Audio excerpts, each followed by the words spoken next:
कल तक मैं आपसे जो बात कर रहा था वो अष्टांग हृदयम का एक हिस्सा था, जिसमें आबो हवा, तासीर, रहने वाला स्थान, उसका महत्व, वहाँ की मिट्टी, उसका महत्व वगैरह वगैरह। अब मैं सीधे आपके शरीर पर आ रहा हूँ। भागवत जी मनुष्य शरीर के बारे में ये कहते हैं कि ये मनुष्य का शरीर सबसे महत्वपूर्ण है और बहुत प्रयासों के बाद मिलता है। ये आपने कई बार सुना होगा। आपके पूर्व जन्म के बहुत सत्कर्म हो तो आपको मनुष्य शरीर मिलता है। और भागवत जी ने एक जगह कहा है कि आप ही हैं जो मोक्ष धारण कर सकते हैं। ऐसा कहा जाता है इस देश में कि जानवरों में, पशु पक्षियों में और कीड़े मकोड़ों में मोक्ष की स्थिति नहीं आती। मनुष्य योनि ही है जिसमें आप मोक्ष को प्राप्त कर सकते हैं।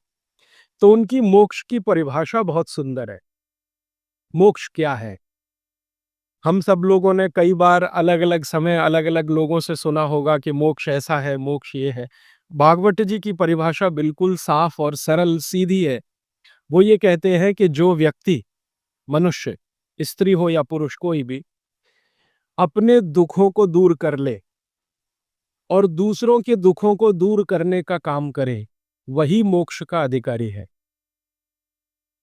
जो व्यक्ति, मनुष्य, अपने दुखों को दूर करे और दूसरों के दुखों को दूर करने का सतत प्रयास करे, उसमें सफलता मिले ना मिले, सफलता की बात नहीं कहते वो ये कहते हैं कि प्रयास करे, ईमानदारी से प्रयास करे, तो उसको मोक्ष होता है।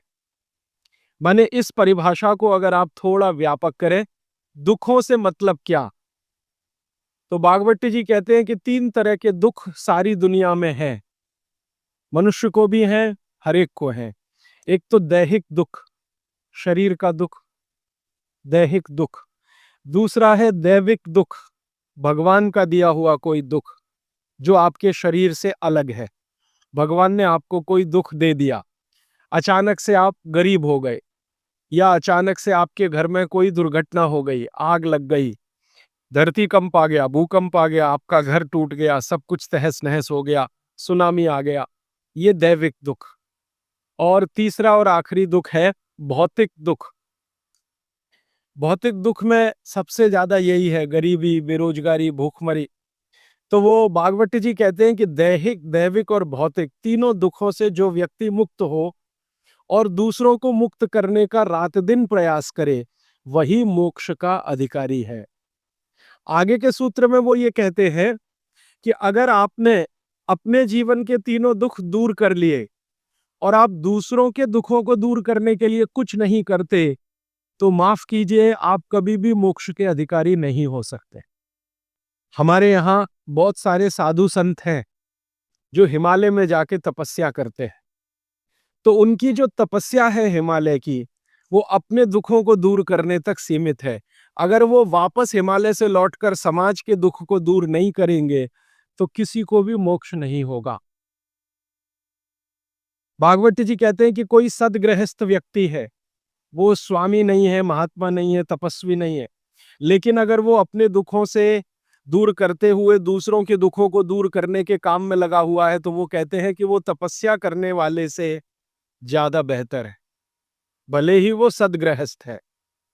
और वो ये कहते हैं कि ज्यादा समय, भागवत जी मानते हैं कि सदगृहस्थ ही है जो दूसरों के दुखों को दूर करने में ज्यादा मदद कर सकते हैं, क्योंकि उन दुखों का अनुभव उन्हें है, जिसका दुख वो दूर करने का कोशिश करे। इसका मतलब ये है कि भागवत जी की परिभाषा में गृहस्थी होना, माने सदगृहस्थ होना, ज्यादा बड़ी बात है। वो साधु संतों के बारे में कहते हैं कि ये सिर्फ अपने दुखों के दूर करने के चक्कर में लगे हुए हैं। भगवान से इनकी जो वार्तालाप है या संवाद है वो अपने तक सीमित है। समाज के लिए सिर्फ प्रार्थना करके बंद कर देते हैं, आगे नहीं बढ़ते। इसलिए वो कहते हैं कि आप अपने दुख दूर करें, दूसरों के दुख दूर करने के काम में सतत लगे, भले प्रयास आपका सफल हो ना हो। सफलता की बात वो नहीं कहते, वो ये कहते हैं कि सफलता असफलता वो सब ईश्वर के हाथ में है, आपके हाथ में नहीं है। आप अगर प्रयास कर रहे हैं तो पक्का मानिए कि आपकी मोक्ष में जाने की तैयारी है। ये है उनका सूत्र। यहां से उनकी एक दूसरी यात्रा शुरू होती है। और इस यात्रा में वो ये कहते हैं कि सबसे बड़ा दुख है दैहिक दुख, शरीर का दुख, दूसरा है दैविक दुख भगवान का, और तीसरा है भौतिक दुख। तो आपसे भौतिक दुख की बात करना मैं समझता हूँ कोई ज़रूरी नहीं है, क्योंकि आप जिस वर्ग से आते हैं आपको भौतिक दुख तो मैं मानता हूँ नहीं ही है, तो उस पर समय खराब करने से ज़्यादा फ़ायदा नहीं। आपसे जो सबसे ज़्यादा मैं बात करूँगा जिसकी ज़रूरत भी है आपको, वो दैहिक दुख के बारे में बात करूँगा। आपका शरीर, शरीर का दुख दूर कैसे करें? तो भागवत जी का सूत्र है, वो ये कहते हैं कि शरीर दुख दूर करने के लिए सबसे महत्वपूर्ण है आपका पेट। ये जो पेट है, शरीर का मध्य भाग, वो ये कहते हैं कि शरीर का दुख दूर करने में सबसे बड़ी भूमिका इसकी है। अगर शरीर का पेट और बाकी अंगों के बारे में प्रतिशत के हिसाब से तुलना करें, तो 90% दुख पेट से है। 10% दुख है जो पेट के बाहर से है। पेट के बाहर से माने घुटनों से हो सकता है, एड़ियों से हो सकता है, जंघाओं से हो सकता है, या हृदय स्थान से हो सकता है, मस्तिष्क से हो सकता है। इसको आज की भाषा में अगर मैं कहूँ, 90% बीमारियां हमारे जीवन की पेट से जुड़ी हुई हैं। 90%। 10% बीमारियां हैं जो पेट के बाहर की हैं। उन 10% में हार्ट अटैक आ गया, उन 10% में पैरालिसिस आ गया, उन 10% में अर्धांगवायु पैरालिसिस का ही दूसरा नाम है, वो आ गया, एपिलेप्सी आ गई, वगैरह वगैरह। मस्तिष्क की ढेरों बीमारियां 10% में ही है बाकी। इस बात को फिर ध्यान दीजिए। पहली बात जो मैंने आपको पहले दिन कही थी कि जिंदगी की बीमारियों में 85% ऐसी हैं जिनको आप खुद ठीक कर सकते हैं, मात्र 15% हैं जिनमें विशेषज्ञ की जरूरत है। अब भागवत जी की दूसरी महत्व की बात हमेशा याद रखिए कि जितनी बीमारियां हैं उनमें 90% पेट से हैं, 10% पेट के बाहर से है। और उन 10% में एक्सीडेंट भी शामिल है, आपका ब्रेन हेमरेज भी शामिल है, पैरालिसिस भी शामिल है, हार्ट अटैक भी शामिल है, वगैरह वगैरह। बाकी सब पेट से है। तो भागवत जी कहते हैं कि पेट आपके जीवन का सबसे महत्वपूर्ण अंग है शरीर के लिए और आपको दुख से बचाने के लिए। तो वो कहते हैं कि सबसे ज्यादा ध्यान आपको आपके पेट का रखना है। तो पेट का ध्यान जिंदगी भर आप रखें, उसके लिए उन्होंने सूत्रों की एक श्रृंखला बनाई है। ये सूत्रों का पालन करें तो जीवन में पेट से होने वाला कोई दुख नहीं होगा, माने 90% बीमारियां नहीं होंगी। और ये 90% बीमारियों की संख्या अगर गिनूं तो 148 है। माने आज से मैं जो सूत्र बताने जा रहा हूं, इनका पालन अगर आप करेंगे तो आप अपने जीवन में 148 बीमारियों से हमेशा बचेंगे। और भागवत जी का ये कहना है कि बीमारियों से बचना बहुत महत्व का है बनिस्बत की बीमारियों का इलाज करना। वो अंग्रेजी में अक्सर आपने सुना है, prevention is better than cure. तो आप अगर बीमारियों से बच रहे हैं तो वो कहते हैं कि ये सबसे महत्व का है। तो आप उनको, आज के सूत्रों को थोड़ा ज्यादा ध्यान से सुने। वैसे तो आप सभी सूत्र ध्यान से सुन रहे हैं, लेकिन आज के जो सूत्र हैं वो जिंदगी का फंक्शनल हिस्सा है। आप जानते हैं कि कोई भी सिद्धांत होता है, उसका एक हाइपोथेसिस होता है और उसका एक फंक्शनल पार्ट होता है। तो आज से जो शुरू हो रहा है वो फंक्शनल पार्ट है। इस फंक्शनल पार्ट में सबसे पहला सूत्र भागवत जी का, भागवत जी के लिए उनके 7,000 सूत्र सभी महत्व के हैं, सभी महत्व के। उन 7,000 में से मैंने कुछ चुनकर निकाले हैं जो मुझे लगता है 2007 के हिसाब से बहुत महत्व के हैं। हो सकता है 3,500 साल पहले कोई सूत्र बहुत महत्व के हों और अब 2007 में हमारी जीवन शैली के हिसाब से वो उतने महत्व के ना हो, क्योंकि भागवत जी ने जिस जीवन शैली में रहते हुए वो सूत्र लिखे हैं वो ऋषि मुनियों की जीवन शैली है। आपकी जीवन शैली और ऋषि मुनियों की जीवन शैली में थोड़ा अंतर है। तो आपकी जीवन शैली के हिसाब से मैंने जो सूत्र निकाले और जिनको मैं महत्व का क्रम देता हूं, उसमें सबसे पहला सूत्र, संस्कृत में वो कहते हैं कि पेट जिंदगी भर आपका अच्छा रहे, दुरुस्त रहे। इसका मतलब यह है कि आप जो कुछ भी खा रहे हैं उसका ठीक से आप पाचन करते रहें। वो कई बार ये लिखते हैं अपने सूत्रों में कि खाना महत्व का नहीं है, खाने को पचाना महत्व का है। आपने खाने को खाया ये इतना महत्व नहीं है, जिसको आपने खाया उसको पचाया ये ज्यादा महत्व का है। क्योंकि भोजन पचेगा तो रस बनेगा, उसी रस में से मांस, मज्जा, रक्त, मल, मूत्र, वीर्य, मेद ये सब बनेगा, अस्थियां बनेंगी और वही आपके शरीर के लिए आगे जीवन में काम आएंगे। तो खाया वो महत्व का, उससे भी ज्यादा महत्व का खाया हुआ पचाया।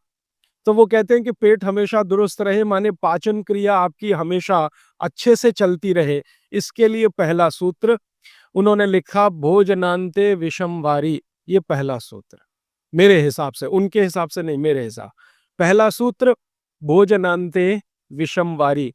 इसका सीधा सा अर्थ है भोजन के अंत में पानी पीना विष पीने के बराबर है। सूत्र ये है भोजन अंते, भोजनांते आप जानते हैं संस्कृत में मिला के कहने की परंपरा है।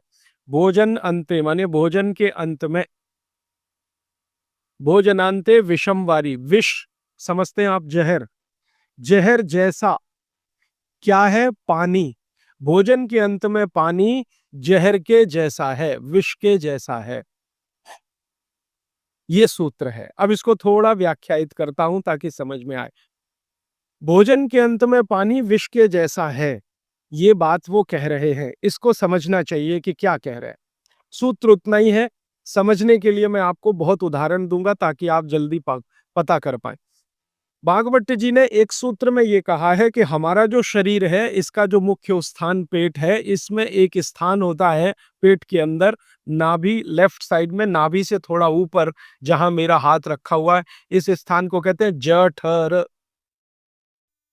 संस्कृत में कहते हैं जठर, हिंदी में कहते हैं आमाशय। जठर, आमाशय, अंग्रेजी में चाहे तो एपिगैस्ट्रिकम। तो ये जो जठर स्थान है, भागवत जी कहते हैं कि इसमें अग्नि प्रदीप्त होती है, उसी को कहते हैं जठराग्नि। जठर अग्नि, जठराग्नि। तो वो कहते हैं कि जो आपका जठर स्थान है, इसमें अग्नि प्रदीप्त होती है और भोजन जो कुछ भी आप करते हैं वो पहले जठर में ही जाता है, आमाशय में इकट्ठा होता है, वहां अग्नि प्रदीप्त होती है, वो अग्नि भोजन का पाचन करती है। ये है महत्व की बात। अब अग्नि प्रदीप्त हुई, आपने भोजन किया, अग्नि प्रदीप्त हुई। और भागवत जी इसके लिए एक सुंदर श्लोक लिखा है, लंबा है लेकिन हिंदी में बताता हूं। वो ये कहते हैं कि खाते ही अग्नि प्रदीप्त होती है, ऐसे ही जैसे आप बिजली के स्विच को ऑन करते ही लाइट जलती है। ये ऑटोमेटिक है, अपने आप होती है। आपने रोटी का पहला टुकड़ा मुंह में डाला और जैसे ही टुकड़े को चबाना शुरू किया, लार बनना शुरू हुआ, तुरंत अग्नि प्रदीप्त हो जाती, पहले ही टुकड़े में। तो ये अग्नि प्रदीप्त हुई। अब आप जो भोजन कर रहे हैं ये इस अग्नि के प्रभाव में पचेगा। तो भोजन के पचने की क्रिया में पहले भोजन रस में बदलेगा। पहले पेस्ट बनेगा, जैसे टूथपेस्ट की कंडीशन होती है वैसा बनेगा, लुगदी जैसा। फिर उसमें से रस बनेगा, फिर रस में से सब कुछ बनेगा। तो वो कहते हैं कि आपने जैसे ही भोजन किया, अग्नि प्रदीप्त हुई। अब ये अग्नि भोजन को पचा रही है और आपने भोजन पूरा करते ही पानी पी लिया, गट गट गट गट गट गट। तो क्या हुआ? अग्नि शांत हो जाएगी। आपके रसोई गैस में चूल्हा जल रहा है गैस का, और जलते हुए चूल्हे पर पानी फेंकिए तो बुझ जाएगा। अग्नि का पानी से मेल नहीं है, दुश्मनी है। तो आपके पेट में खाना खाते ही अग्नि जल रही है। अब आपने पीछे से गिलास 2 गिलास पानी पी लिया, कोई कोई लोग तो लोटा भर के पी लेते हैं, कई कई लोग तो भोजन से ज्यादा पानी पी लेते हैं। तो ये जो पानी गया, इसने अग्नि को शांत कर दिया। अब अग्नि शांत हो गई तो फिर भागवत जी कहते हैं भोजन पचेगा नहीं, वो सड़ेगा। अब उन्होंने 20 सूत्र लिखे हैं कि भोजन पचेगा तो क्या होगा और भोजन सड़ेगा तो क्या होगा। मैं सड़ने वाले हिस्से की बात कर लेता हूं। वो कहते हैं कि भोजन अगर सड़ना शुरू हुआ तो सबसे पहले गैस बनेगी, वायु बनेगी, वायु, वायु। और ये वायु आपकी जिंदगी हराम कर देगी। और ये वायु की तीव्रता जब बढ़ेगी तो गले में जलन होगी, छाती में जलन होगी, पेट में जलन होगी।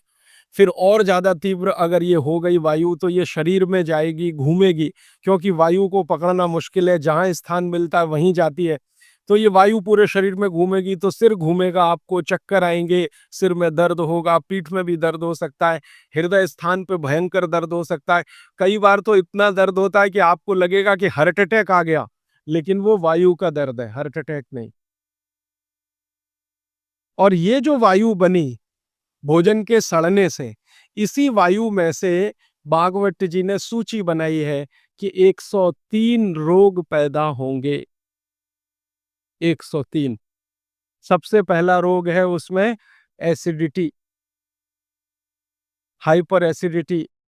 ज्यादा दिन अगर आपने ये चक्कर चलाया पानी पीने का तो अल्सर, पेप्टिक अल्सर।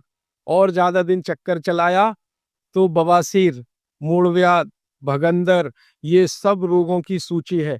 और अंत का एक रोग है कैंसर, कर्क रोग। 103वें नंबर पर उन्होंने लिखा है कर्क रोग। माने एसिडिटी से शुरू होकर आप कैंसर तक की यात्रा कर सकते हैं।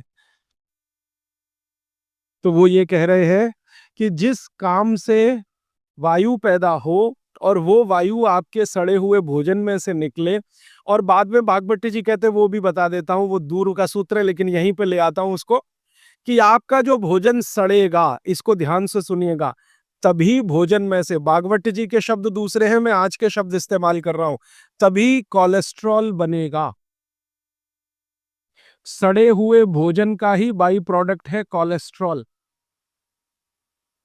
अगर भोजन का पाचन हुआ तो कोलेस्ट्रॉल शून्य रहता है, वो कोलेस्ट्रॉल जो आपको हानि पहुंचाता है। आप जानते हैं शरीर में दो तरह का कोलेस्ट्रॉल है, एक गुड और एक बैड। अच्छा कोलेस्ट्रॉल माने एचडीएल, हाई डेंसिटी लिपोप्रोटीन। खराब कोलेस्ट्रॉल माने एलडीएल और उसका छोटा भाई VLDL, very low density lipoprotein.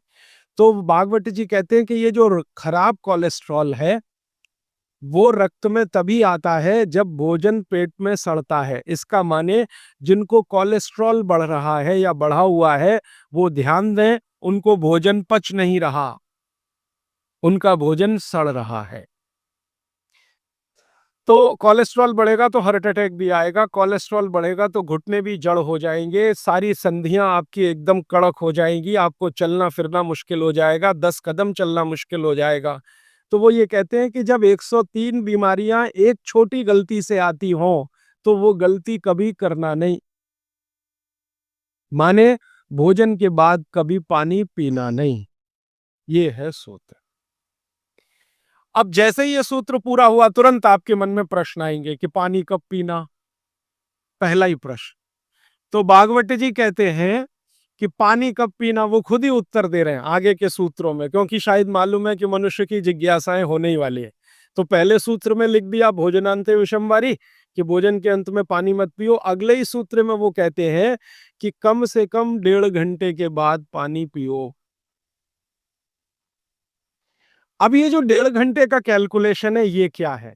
ये भागवत जी कहते हैं कि जो आपने खाया वो आपके जठर स्थान में 1.5 घंटे तक अग्नि के प्रभाव में रहता है, 1.5 घंटे तक। और जानवरों के लिए भी उन्होंने बताया है। वो कहते हैं कि जानवर जो कुछ खाते हैं उनके पेट में भी अग्नि है, जठर अग्नि, वहां 4 घंटे तक अग्नि का प्रभाव रहता है जानवरों के शरीर। मनुष्य शरीर में 1 से 1.5 घंटे का उन्होंने बताया। और 1 से 1.5 घंटे का वो बताया है तो अलग अलग क्षेत्र के हिसाब से। जैसे आप दक्षिण भारत में हैं, कोई उत्तर भारत में है, कोई पूर्वी भारत में है। अब मान लीजिए उत्तरांचल का कोई आदमी इसी सूत्र को पढ़ेगा तो उसको तो अग्नि का असर 2 से 2.5 घंटे रहेगा, पहाड़ वाला। लेकिन आपके लिए मैं बात कर रहा हूं तो 1 से 1.5 घंटा। तो वो कहते हैं कि 1 से 1.5 घंटे पेट में अग्नि का प्रभाव है। जब तक अग्नि का प्रभाव है पानी मत पियो, क्योंकि पानी पीते ही अग्नि बुझेगी। अग्नि का काम है भोजन को पचाना, पचेगा नहीं तो सड़ेगा, सड़ेगा तो 103 रोग पैदा करेगा। तो सीधा सा दूसरा सूत्र है कि भोजन के 1.5 घंटे के बाद पानी पीना। ठीक है। अब तुरंत आपके मन में सवाल आएगा, भोजन के बीच में पीना कि नहीं पीना, और भोजन के पहले पीना कि नहीं पीना। भागवत जी ने इसका उत्तर अगले सूत्रों में दिया है। वो ये कहते हैं कि भोजन के पहले पानी पीना तो कम से कम 40 मिनट और अधिक से अधिक 1 घंटा। आपको सीधा-सा हिसाब बताता हूँ, 10 बजे खाना अगर खाना चाहते हैं, तो 9 बजे से लेकर 9 बजकर 20 मिनट तक आप चाहें उतना पानी पी सकते हैं। 9 बजे से लेकर 9 बजकर 20 मिनट तक। और और बीच में पीना कि नहीं? तो इसके लिए भागवत जी कहते हैं, ये बहुत साइंटिफिक बात उन्होंने कही है, बहुत साइंटिफिक है। वो कहते हैं कि अगर आपके भोजन में 2 अन्न हैं, 2 अन्न, माने एक रोटी खा रहे हैं आप, वो गेहूँ है, और दूसरा चावल खा रहे हैं, तो चावल और गेहूँ 2 अन्न है। तो क्या, और सामान्य रूप से आप सभी के भोजन में शायद 2 ही अन्न होते हैं, इसलिए मैं ये सूत्र कह रहा हूँ कि ये 1 अन्न वालों के लिए नहीं है, 2 अन्न वालों। जो 2 अन्न खाते हैं भोजन में, उनको एक अन्न की पूर्ति पूरी हुई और दूसरे की शुरू होने वाली है, तो बीच का जो जंक्शन पॉइंट है, इस पे पानी पीना।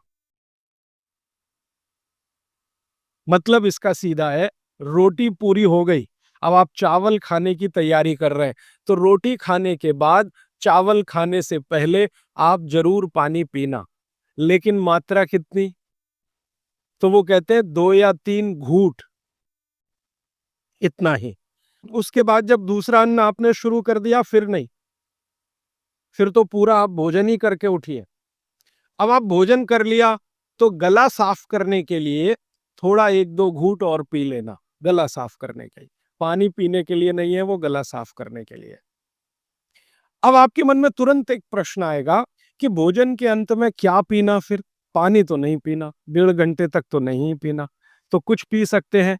तो भागवत जी ने 3 चीजें बताई, उसके लिए पूरा सूत्र लिखा है कि भोजन के अंत में सबसे अच्छी चीज जो पीने के लिए है, वो है छाछ, वो है मट्ठा, दही का तक्रम। जो शब्द उन्होंने इस्तेमाल किया वो तक्रम, तक्रम माने यही है लगभग छाछ मट्ठा के आसपास की चीज, तक्रम। वैसे तक्रम की उन्होंने परिभाषा दी है कि दही को खूब अच्छे से मथने के बाद उसका मक्खन जो निकल गया, तो मक्खन निकालकर जो बचा वो तक्रम। मक्खन रह गया तो वो लस्सी, लस्सी पीने के लिए नहीं कह रहे, तक्रम की बात है। तो आप भोजन के बाद जो सबसे अच्छी चीज पी सकते हैं, वो है छाछ, वो है मट्ठा। मट्ठा शब्द एकदम अच्छा है, हिंदी का शब्द है, शायद आप सब समझते हैं। गुजराती हैं तो छाछ आप अच्छे से समझते हैं। तो छाछ पिए या मट्ठा पिए, ये सबसे अच्छी चीज। दूसरी सबसे अच्छी चीज उन्होंने बताई है, वो है दूध। दूध दूसरी सबसे अच्छी चीज। और तीसरी सबसे अच्छी चीज बताई है फल का रस, कोई भी फल का रस, लेकिन वो कह रहे हैं मौसमी फल का रस। जिस मौसम में जो फल आता है उसका रस, माने मौसम के विरुद्ध के फल नहीं। आज का मौसम आम का नहीं है, तो आम का रस अभी पिए तो नहीं चलेगा। आज का मौसम गन्ने के रस का है, तो गन्ने का रस ही पिए। थोड़े दिन के बाद संतरे के रस का मौसम आ जाएगा, तो संतरे के रस का। भागवत जी कहते हैं कि जो चीज प्रकृति ने जिस समय में प्रचुर मात्रा में उपलब्ध कराई हो, उसका रस। तो आप ये कहें कि कोल्ड स्टोरेज से लाया हुआ संतरा और उसका रस निकाला या मौसम्मी का रस, ये सर्वनाश करेगा, सत्यानाश नहीं, सर्वनाश करेगा। वो ये कहते हैं कि भगवान ने और प्रकृति ने आपके शरीर के हिसाब से सारी चीजों को सेट किया है, और वो कहते हैं कि भगवान ने इस प्रकृति को बनाया है तो बहुत ही सोच समझकर बनाया, एक एक माइक्रो कैलकुलेशन उसने किए, तब आपको ये प्रकृति के साथ उसने रखा है। तो प्रकृति में जब जो चीज बहुत मात्रा में हो, उसी का रस। जैसे अभी टमाटर का सीजन है, तो आप भोजन के बाद टमाटर का रस पी सकते हैं भरपेट। इस समय गन्ने के रस का सीजन है, तो भोजन के बाद आप गन्ने का रस भरपेट पी सकते हैं। जो भी अभी थोड़े दिन में अंगूर का सीजन आ जाएगा, तो भोजन के बाद अंगूर का रस पी सकते हैं। संतरे का, जब जब जो सीजन आए वो ध्यान रखना है।